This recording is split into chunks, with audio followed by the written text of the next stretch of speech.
Hello friends, welcome to my channel. Gotham classes, press the bell icon to subscribe my channel. हम अभी तक पढ़ते आ रहे थे, कूलाम्स लॉ पढ़ा हमने, प्रिंसिपल ऑफ सुपरपोजिशन पढ़ा हमने ये देखा कि अगर हम चार्ज को अगर एक्स्ट्रा चार्ज ले रहे हैं और उसको किसी चार्ज के बीच में रख रहे हैं तो क्या इफ़ेक्ट पड़ेगा उस पर या नहीं पड़ेगा, नेट फोर्स क्या होगा, ये सब हमने पढ़ा। और हमने पढ़ा था रिलेटिव परमिटिविटी और परमिटिविटी क्या थी, हमें ये पता चलता था कि अगर हम परमिटिविटी हमारी यानी एप्सिलॉन हमारी अगर एयर में है उसकी वैल्यू तो क्या हमारा फोर्स होगा, अगर हमारा कोई मीडियम है एप्सिलॉन जिसमें प्रेजेंट है तो उसमें हमारा फोर्स क्या होगा। ये था हमारा कल का वीडियो, उससे रिलेटेड था। आज हम बात करेंगे अपने मोस्ट इम्पोर्टेंट टॉपिक पर, जो था हमने स्टार्टिंग में चैप्टर का नाम बता दिया था, टॉपिक का नाम इलेक्ट्रिक चार्जेस एंड फील्ड। अब बात करते हैं इलेक्ट्रिक फील्ड से related. What is electric field और क्या होती है, मतलब इससे अच्छा हमें ये भी पता लगेगा, क्या पता लगेगा इससे कि कूलाम्स लॉ क्यों वर्क करता है, होता क्या है कूलाम्स लॉ, ठीक है, ये पता लगेगा। तो सबसे पहले मैंने क्या किया, आप मान लीजिए कंसीडर कर लीजिए, मैंने एक प्लस क्यू चार्ज कंसीडर कर लिया, और दूसरा चार्ज मैंने ले लिया बहुत स्मॉल चार्ज, मैंने मान लिया क्यू नॉट। ये है हमारा स्मॉल चार्ज, इसे टेस्ट चार्ज भी कह सकते हैं कि हम टेस्ट कर रहे हैं इस इलेक्ट्रिक फील्ड, तो ये हमारा टेस्ट चार्ज भी हो सकता है। अच्छा, मैंने ये स्मॉल ही क्यों लिया, क्योंकि स्मॉल चार्ज होता है उसके पास ना तो इतना फोर्स होता है ना उसके पास इतनी फील्ड होती है कि वो अपनी कुछ वर्क कर सके। कहने का मतलब जब ये स्मॉल चार्ज इसके पास आएगा, तो इसके पास देखिए, अब एक चीज़ बताइए मुझे कि इसके पास कुछ ना कुछ इलेक्ट्रिक फील्ड वर्क करेगी, इलेक्ट्रिक फील्ड इसके पास कुछ ना कुछ होगी, यानी कि ये अपने अंदर कुछ ना कुछ इलेक्ट्रिक फील्ड लेके बैठा होगा। अच्छा, तो जैसे ये चार्ज इसके पास आएगा तो इसके ऊपर यानी इस वाले चार्ज के ऊपर कौन सा फोर्स लगना स्टार्ट हो जाएगा, इलेक्ट्रोस्टैटिक फोर्स, जो हमने किस में पढ़ा था, कूलाम्स लॉ में हमने पढ़ा था कि जब हमारा कोई भी स्मॉल चार्ज या टेस्ट चार्ज किसी बड़े चार्ज के पास आता है तो उसकी डायरेक्शन में, उसी स्मॉल चार्ज की डायरेक्शन में क्या लगने लगता है, उस पर इलेक्ट्रोस्टैटिक फोर्स लगने लगता है। अगर प्लस क्यू मान लीजिए, अगर प्लस क्यू ना होता तो क्या इस पर फोर्स लगता, प्लस क्यू चार्ज यहाँ ना होता तो इस पर कोई फोर्स लगता, मान लो प्लस क्यू जगह कोई और चार्ज होता तो इस पर फोर्स लगता, बिल्कुल लगता। क्यों लगता, कोई भी चार्ज होगा वो अपने आसपास, अपने चारों, अपने सराउंडिंग में इलेक्ट्रिक फील्ड तो अपने बनाता ही है, तो उसकी जो इलेक्ट्रिक फील्ड होगी जब वो उसके कांटेक्ट में आएगा तो उस पर कुछ ना कुछ फोर्स तो लगेगा, कम लगेगा लेकिन कुछ ना कुछ फोर्स तो उस पर लगेगा, ठीक है। तो कुछ ना कुछ क्या होगा, इस पर फोर्स या इलेक्ट्रिक फील्ड इस पर वर्क करेगी ही, थोड़ा सा एक्सपीरियंस तो करेगी इलेक्ट्रिक फील्ड को, ये छोटा वाला चार्ज है। तो कह सकते हैं कि every charge creates an electric field in space around itself, यानी कि हर चार्ज अपने चारों तरफ खुद का ही इलेक्ट्रिक फील्ड, अपने चारों तरफ इलेक्ट्रिक फील्ड क्या करता है, क्रिएट कर लेता है। अच्छा जी, इनको जो इसमें जो प्लस क्यू यानी कि पॉजिटिव चार्ज में जो हमारी फील्ड होती है वो कैसी होगी, रेडियली आउटवर्ड यानी कि बाहर की तरफ क्या होगा, ये अपनी जो सारी इलेक्ट्रिक फील्ड होगी ये बाहर की तरफ फैलाएगा, ठीक है।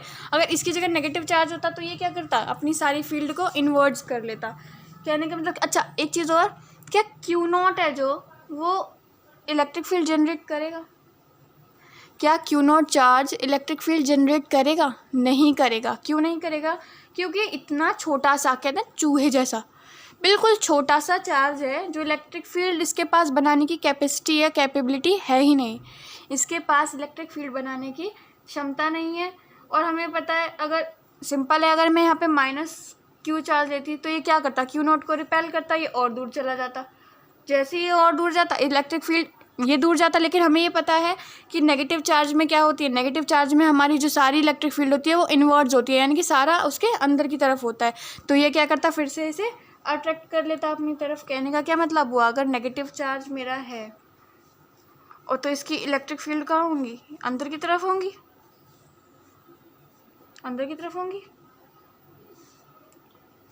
तो जो क्यू नॉट चार्ज होगा ये भी इसे क्या करेगा भाई, ये इसे अट्रैक्ट करेगा क्योंकि ये भी तो थोड़ा सा पॉजिटिव चार्ज है, लेकिन अट्रैक्ट तो उसे करेगा ही।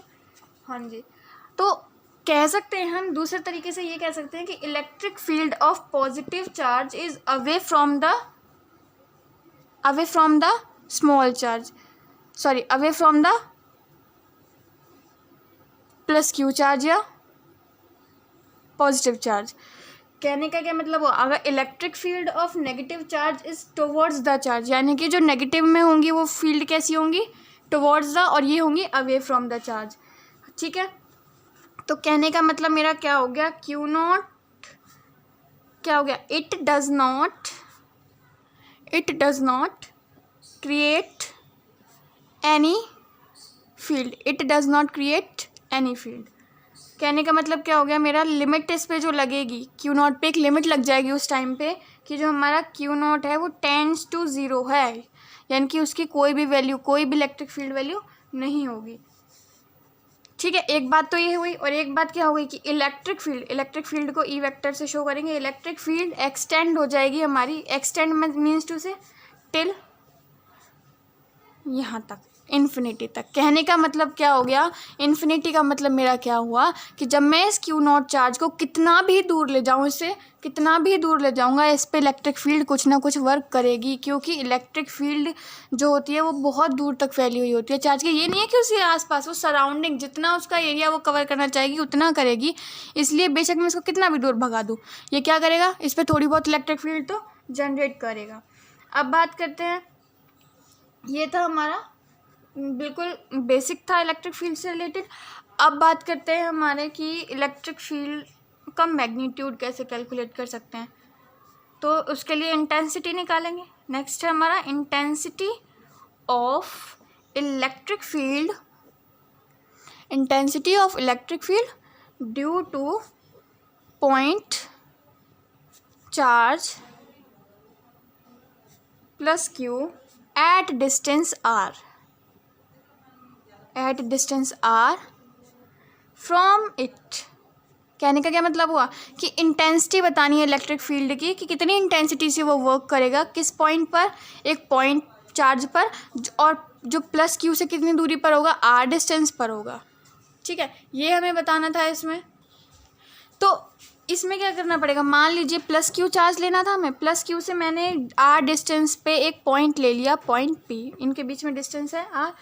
तो ये कह रहा है कि कितनी इलेक्ट्रिक फील्ड होगी इस पॉइंट पर, कितनी इलेक्ट्रिक फील्ड होगी। ठीक है, तो प्लस क्यू चार्ज की वजह से इलेक्ट्रिक फील्ड है P पर, प्लस क्यू चार्ज की वजह से किस पे फील्ड जा रही है, इलेक्ट्रिक फील्ड P पॉइंट पे जा रही है, क्योंकि प्लस क्यू ही तो अपने आसपास जनरेट करेगा इलेक्ट्रिक फील्ड।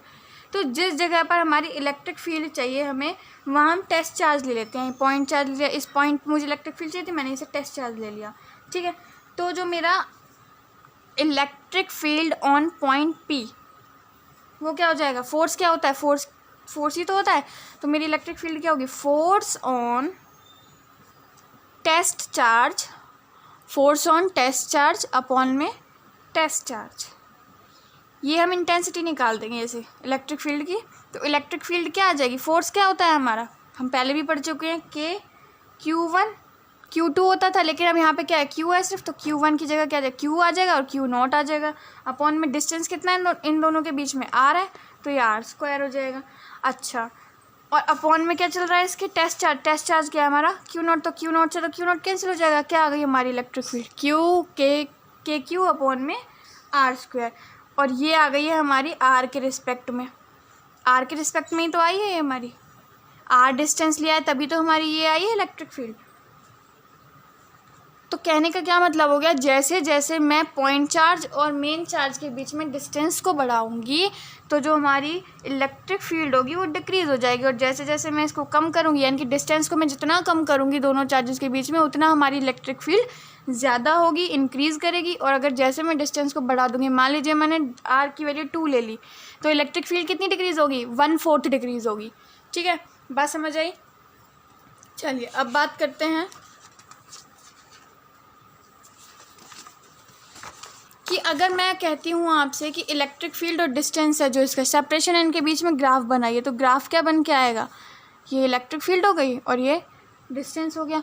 तो जितनी ज़्यादा हमारी इलेक्ट्रिक फील्ड की वैल्यू होगी उतनी हमारी आर की वैल्यू डिक्रीज़ होती जाएगी, और जितनी ज़्यादा आर की वैल्यू बढ़ेगी उतनी हमारी इलेक्ट्रिक फील्ड डिक्रीज़ होती जाएगी। तो e is inversely proportional to r square, e is inversely proportional to r square. तो कहने का मतलब है कि एक पॉइंट चार्ज की वजह से, सिर्फ एक पॉइंट चार्ज की वजह से जो हमारी इलेक्ट्रिक फील्ड होगी वो क्या होगी, इलेक्ट्रिक फील्ड एक पॉइंट चार्ज की वजह से होगी के क्यू बाय आर स्क्वायर। तो जो हमारी इलेक्ट्रिक फील्ड की डायरेक्शन है उसी डायरेक्शन में हमारा फोर्स लगेगा। देखिए यहाँ पे क्या था कि जो हमारा ये था इलेक्ट्रिक फील्ड थी, इसके बाहर पॉजिटिव चार्ज है तो बाहर की तरफ है सारी इलेक्ट्रिक फील्ड, जिधर बाहर की तरफ इलेक्ट्रिक फील्ड है तो उसी डायरेक्शन में हमारा फोर्स लग रहा है। अगर हमारा फोर्स ये नेगेटिव चार्ज ले लेती मैं इसको, तो अंदर की तरफ होती है, इनवर्स डायरेक्शन में होती है हमारी सारी जो इलेक्ट्रिक फील्ड होती है। तो फोर्स भी ये इस पॉइंट को क्या करती है, अपनी तरफ अट्रैक्ट करती है, जिसकी वजह से फोर्स भी हमारा इधर की तरफ लगता। तो इसलिए यहाँ पे क्या आ जाएगा, इसलिए यहाँ पे आ जाएगा हमारा फोर्स। तो जो हमारा इलेक्ट्रिक फील्ड की डायरेक्शन होगी वो किसके इक्वल होगी, सेम डायरेक्शन होगी फोर्स की, और वही डायरेक्शन होगी हमारी इलेक्ट्रिक फील्ड की। अब बात करते हैं, तो कह सकते हैं कि इलेक्ट्रिक फील्ड की जो डायरेक्शन है वो फोर्स की डायरेक्शन के अपॉन में है, और जो चार्ज है हमारा वो पॉइंट चार्ज है, यानी कि पॉइंट चार्ज के रिस्पेक्ट में जो इलेक्ट्रिक फील्ड और फोर्स की डायरेक्शन है वो क्या होगी, सेम होगी। जहाँ पे इलेक्ट्रिक फील्ड की लिमिट हमारी वेरी करेगी, चार्ज की लिमिट हमारी वेरी करेगी 0 तक। तो कह सकते हैं अगर बाई चांस मैं इसे नेगेटिव ले ली, नेगेटिव का मैंने आपको बता ही दिया है। नेगेटिव में क्या होगा हमारा, जैसे ही हमारा नेगेटिव चार्ज आ जाएगा तो यहाँ पे क्या होगा, ये इसको पॉइंट चार्ज को अपनी तरफ अट्रैक्ट करेगा, जिसकी वजह से क्या होगा, फोर्स भी इसी डायरेक्शन में लगेगा, और जो हमारी इलेक्ट्रिक फील्ड होगी वो इनवर्स में होगी। इसलिए हम यहाँ पे दोनों के रिस्पेक्ट में हमारी वैल्यू यही आनी है, क्योंकि हम आपको भी पता है जो हम साइन के साथ चार्ज को लेते हैं वो किस में लेते हैं, हम वेक्टर फॉर्म में। यहाँ पे हम वेक्टर फॉर्म को ज़्यादा कैलकुलेट कर ही नहीं रहे हैं, तो इसलिए हम क्या लेंगे, विदाउट चार्ज ले लेंगे। अब बात करते हैं इसके, एक मेन बात है इसकी कि वैलिड किसके लिए होती है, valid only for point charge. तो ये वैल्यू किसके लिए वैलिड है, सिर्फ पॉइंट चार्ज के लिए। इलेक्ट्रिक फील्ड की जो ये वैल्यू है सिर्फ पॉइंट चार्ज के लिए वेरी करेगी। तो कहने का मतलब है आर डिस्टेंस पे जो हमारी इलेक्ट्रिक फील्ड होगी वो के क्यू अपॉन में आर स्क्वायर होगी, के क्यू अपॉन में आर स्क्वायर होगी। और एसआई यूनिट क्या होती है, एसआई यूनिट क्या हो जाएगी, फोर्स अपॉन चार्ज है ना, तो फोर्स की क्या होती है, न्यूटन, और चार्ज की क्या होती है, कूलम, न्यूटन पर कूलम आ जाएगी। तो कहने का क्या मतलब हो गया कि जो हमारे प्लस क्यू चार्ज लिया है या कोई भी चार्ज है उसकी वजह से जो उसकी खुद की जगह पर, अच्छा अब मैं एक बात पूछती हूँ, इलेक्ट्रिक फील्ड जो मैंने ये चार्ज लिया था इसमें इलेक्ट्रिक फील्ड कहाँ नहीं होगी, कहाँ नहीं होगी, सिर्फ इसी चार्ज पर, यानी कि इसके आसपास होगी, लेकिन इसके कुछ जो इसकी अपनी पोजीशन है उस पर हमारी इलेक्ट्रिक फील्ड वर्क नहीं करेगी। बात आई समझ में, इतनी सी बात है कि अगर इलेक्ट्रिक फील्ड है इस पर तो बाहर बाहर होगी, इसके सराउंडिंग होगी, लेकिन इसी की पोजीशन पर नहीं होगी इलेक्ट्रिक फील्ड, क्योंकि वो थोड़ा दूर से इसको जनरेट करेगा। अब बात करते हैं जो हमारा इलेक्ट्रिक फील्ड है किसी भी चार्ज के ड्यू टू चार्ज, तो उस पर जो इलेक्ट्रिक फील्ड होगी वो अनडिफाइंड होगी, यानी कि इन्फिनिटी नहीं होगी लेकिन अनडिफाइंड होगी। तो इस पर जो इलेक्ट्रिक फील्ड होगी वो क्या होगी, अनडिफाइंड, अपनी खुद की पोजीशन पर जो इसकी इलेक्ट्रिक फील्ड होगी वो अनडिफाइंड होगी। अब बात कर लेते हैं कि अगर हमें वेक्टर फॉर्म में निकालना हो तो क्या करेंगे। तो वेक्टर फॉर्म में निकालने के लिए मैंने वही same procedure, plus Q charge लिया है और आर डिस्टेंस पे मैंने ले लिया एक पॉइंट पी। तब जब इधर ये पॉजिटिव चार्ज है तो इसको फोर्स किधर लगेगा, इधर की साइड लगेगा। फोर्स क्या होता है हमारा, k q one q two upon r square. Force ये हो गया, तो इलेक्ट्रिक फील्ड भी क्या हो जाएगी हमारी, के क्यू अपॉन में आर स्क्वायर। तो डायरेक्शन इसी डायरेक्शन में होगी। अब बात करते हैं इसका मैग्नीट्यूड क्या बन के आएगा, इलेक्ट्रिक फील्ड क्या हो जाएगी, k q upon r square निकल के आई थी, ये हमारा क्या हुआ, मैग्नीट्यूड हुआ। अगर हमें लिखना है इसका यूनिट वेक्टर हमें पता ही है क्या होता है यूनिट वेक्टर क्या होगा, किसके रिस्पेक्ट में, डिस्टेंस आर है तो आर के रिस्पेक्ट में r cap is equals to r vector upon में मॉड ऑफ आर हो जाएगा। तो क्या करेंगे, इलेक्ट्रिक फील्ड हमारी क्या हो जाएगी, के क्यू अपॉन में आर स्क्वायर और आर कैप, तो आर कैप की वैल्यू रख देते हैं हम, के क्यू अपॉन में मॉड ऑफ आर का square into r cap upon में मॉड ऑफ आर। तो क्या हो जाएगी value, k q r vector over mod of r का क्यूब, ये हो गई हमारी इलेक्ट्रिक फील्ड। अगर नेगेटिव होगा तो माइनस नेगेटिव चार्ज आ जाएगा वेक्टर फॉर्म में। अगर नेगेटिव के लिए बतानी है यहाँ पे क्यूब माइनस क्यू नेगेटिव लेना है तो क्या करना पड़ेगा, सिर्फ जहाँ पे पॉजिटिव क्यू है वहाँ पे नेगेटिव क्यू रख देंगे बस।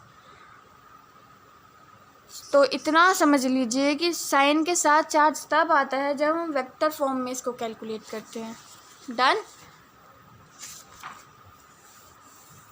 अब बात करते हैं कि अभी तक सिर्फ हम ये पढ़ रहे थे इलेक्ट्रिक फील्ड एक चार्ज के लिए। अब बात कर लेते हैं electric field due to system of charge, यानी कि एक चार्ज का पूरा सिस्टम ले लिया है हमने, यानी कि बहुत सारे charges. Electric field due to system of charges. तो हमें याद होगा या आप लोगों को याद होगा, हमने प्रिंसिपल ऑफ सुपरपोजिशन में क्या पढ़ा था कि हम कितने भी चार्जेस को ले ले तो क्या निकालते थे हम, उसमें क्या फ़र्क पड़ता था, सिर्फ नेट फोर्स का फ़र्क पड़ता था। तो यहाँ पे क्या करना है हमें, देखो Q1 मैंने एक चार्ज ले लिया प्लस Q1, माइनस Q2 एक चार्ज ले लिया और प्लस Q3 एक चार्ज ले लिया, और ये कोई पॉइंट O ले लिया, मुझे अब इस पर इलेक्ट्रिक फील्ड बतानी है। क्या बतानी है, electric field on point charge. इस पॉइंट पर मुझे इलेक्ट्रिक फील्ड बतानी है। तो जब Q1 इस पर इलेक्ट्रिक फील्ड अप्लाई करेगा तो वो कितनी करेगा, अब पॉजिटिव है तो इसको रिपेल करेगा, रिपेल की वजह से यहाँ क्या हो जाएगी, इलेक्ट्रिक फील्ड यहाँ बनेगी। अब ये माइनस है तो ये क्या करेगा, इसको अट्रैक्ट करेगा, तो इलेक्ट्रिक फील्ड यहाँ बनेगी, यहाँ पे बन जाएगी इलेक्ट्रिक फील्ड। और ये प्लस है तो ये वाला भी क्या करेगा, इसको रिपेल करेगा, तो इलेक्ट्रिक फील्ड यहाँ पे बनेगी इसकी। तो कहने का मतलब यहाँ पे हम क्या कैलकुलेट करेंगे, उधर फोर्स कैलकुलेट किया था प्रिंसिपल ऑफ सुपरपोजिशन में, यहाँ पे हम इलेक्ट्रिक फील्ड कैलकुलेट करेंगे, net electric field at any point O. इस पॉइंट को नाम दे दिया मैंने ओ, पॉइंट ओ। तो इलेक्ट्रिक फील्ड क्या हो जाएगी हमारी, इलेक्ट्रिक फील्ड हो जाएगी हमारी E1 plus E2 plus E3। ठीक है, तो मतलब कहने का है कि इलेक्ट्रिक फील्ड कैलकुलेट करने का यहाँ पे सिस्टम ऑफ चार्जेस में क्या है, सम ऑफ वेक्टर्स। ठीक है, तो कूलाम्स लॉ और इसमें मतलब कूलाम्स लॉ भी सेम था हमारा, तो इनमें उसमें कुछ से डिफरेंस नहीं है। तो टोटल फील्ड ये कैलकुलेट होके आ जाएगी। एक न्यूमेरिकल कर लेते हैं इस पर कि मुझे मान लीजिए मैंने क्वेश्चन ले लिया कि मेरे को एक माइक्रो कूलाम एक चार्ज गिवन है और दूसरा है -2 माइक्रो कूलाम चार्ज गिवन है, और इन दोनों के बीच का जो सेपरेशन है वो है 2 सेंटीमीटर। मैंने इनके बीच में एक पॉइंट चार्ज ले लिया, एक प्लस एक माइनस है तो बीच में पॉइंट चार्ज ले लिया है मैंने P। तो ये जब इस पर फील्ड अप्लाई होगी तो ये किधर भागेगा, ये वाला पॉजिटिव है तो इसको रिपेल करेगा, तो रिपेल होके ये आ गया इधर, ये E1 चार्ज हो गया, यानी इलेक्ट्रिक फील्ड E1 हो गई। इसको फर्स्ट मान लो, इसको सेकंड, तो सेकंड वाला भी क्या करेगा, इस पे इधर करेगा, तो ये इलेक्ट्रिक फील्ड 2 हो गई। ठीक है, तो कह रहा है कि what is the intensity, intensity at the mid point of line joining of 2 charges.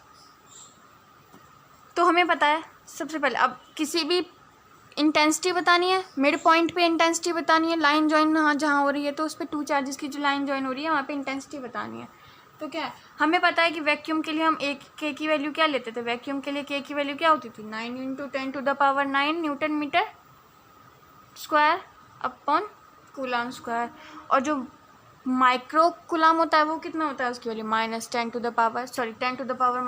होता है, यही होता है ना। अब बात कर लेते हैं, तो सॉल्यूशन क्या होगा इसका, तो नेट इलेक्ट्रिक फील्ड क्या होगी, पॉइंट P पर, एट पॉइंट P पर क्या होगी हमारी electric field, E1 plus E2 होगी ना, E1 प्लस E2 होगी, क्योंकि ये तो भाई अलग सेम ही डायरेक्शन बना रहे हैं ना, ये दोनों तो सेम ही डायरेक्शन बना रहे हैं, तो ये क्या होगा, तो कैंसिल आउट हो जाएंगे, लेकिन ये वाला सॉरी E1 प्लस E2 होगी, E1 plus E2 same direction में, तो ये ले लिया हमने। अगर अपोजिट डायरेक्शन में होते तो क्या होता, कैंसिल आउट होकर 0 आ जाता। इलेक्ट्रिक फील्ड ले लेते हैं, तो Q1 अपॉन में R² प्लस Q2 अपॉन में R² आ जाएगा। ठीक,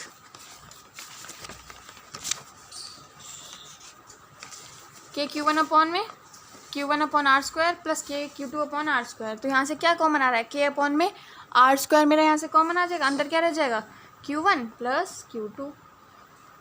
विद साइन हम रखेंगे नहीं चार्ज को, क्योंकि हम वेक्टर फॉर्म में सॉल्व नहीं कर रहे हैं। के की वैल्यू क्या है 9 इंटू 10 टू द पावर 9, और जब सेंटीमीटर को मीटर में चेंज करेंगे तो क्या आ जाएगा 10 की पावर -3 उसका होल स्क्वायर, और Q1 की वैल्यू क्या है -6 और +2 इंटू 10 टू द पावर -6, क्योंकि ये था मेरा -2 कूलम था, ये हो जाएगा सॉरी +2 कूलम 2 माइक्रो कूलम था। तो क्या 9 into 10 to the power 9 over में 10 की पावर ये आ गई -6, यहाँ से मैंने क्या हो गया सॉल्व हो गया 3 into 10 to the power -6 common ले लिया था, 10 टू द पावर -6 ये cancel, 27 into 10 to the power 9 आया, पॉइंट लगा देंगे 2.7 into 10 to the power 10 newton पर कूलम, ये आ गई हमारी वैल्यू, दैट्स इट। तो यहाँ पे हम अगर इलेक्ट्रिक फील्ड हमारी कई चार्जेस के बीच में लग रही है तो हम उसको नेट इलेक्ट्रिक फील्ड से कैलकुलेट कर सकते हैं। कहने का क्या मतलब हुआ, इंटेंसिटी से हम कैलकुलेट करके हम किसी की भी वैल्यू इलेक्ट्रिक फील्ड में निकाल सकते हैं।